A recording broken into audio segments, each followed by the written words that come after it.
like, subscribe,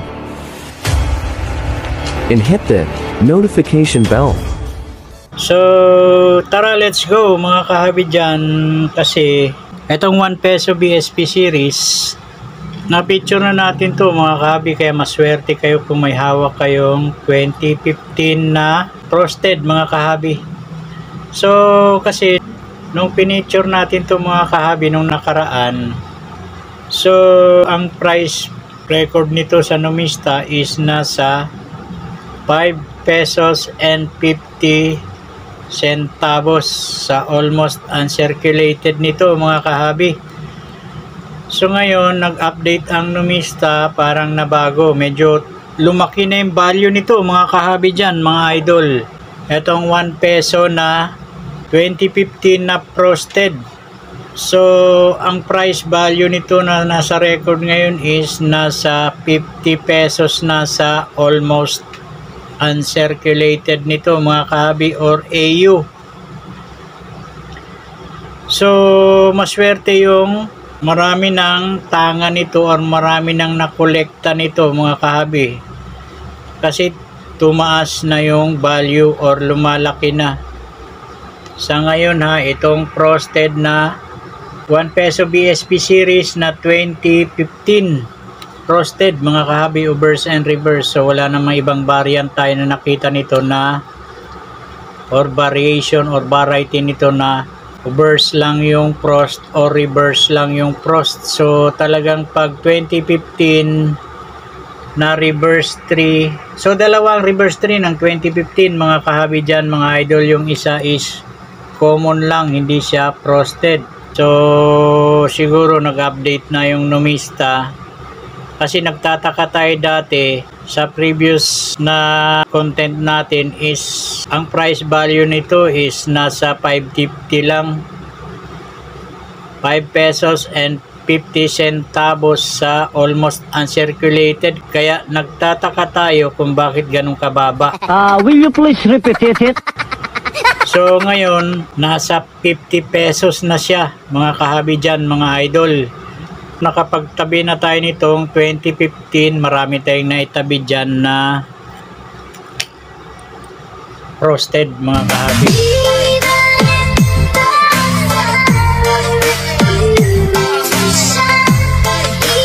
So lumalaki na yung value niya, so jackpot ka pag sana all. No.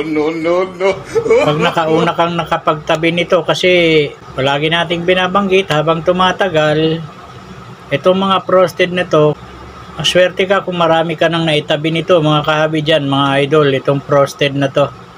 Sa mga nagtatanong dyan palagi, ang dapat nyong kolektahin is yung mga babanggitin natin, para hindi na kayo palaging nagtatanong. Babanggitin natin kung ano talaga yung dapat nyong kolektahin. So yung iba kasi masyadong nahuhumaling kayo sa mga presyohan. So hindi nyo na pinapanood kasi yung video, nagko-comment na lang kayo dyan. So malimit yung tinatanong kung magkano. So dapat pag-aralan nyo rin yung mga dapat nating kolektahin. Kung ikaw talaga ay legit na kolektor, dapat alamin mo, kumbaga advance ka na.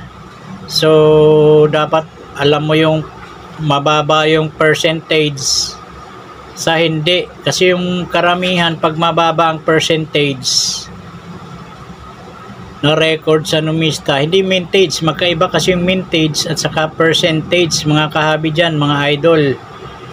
Pag mababa yung percentage, ibig sabihin may tendency yan na hard to find, kasi kunti nga lang ang may tangan pagka mababa yung percentage mga kahabi dyan mga idol.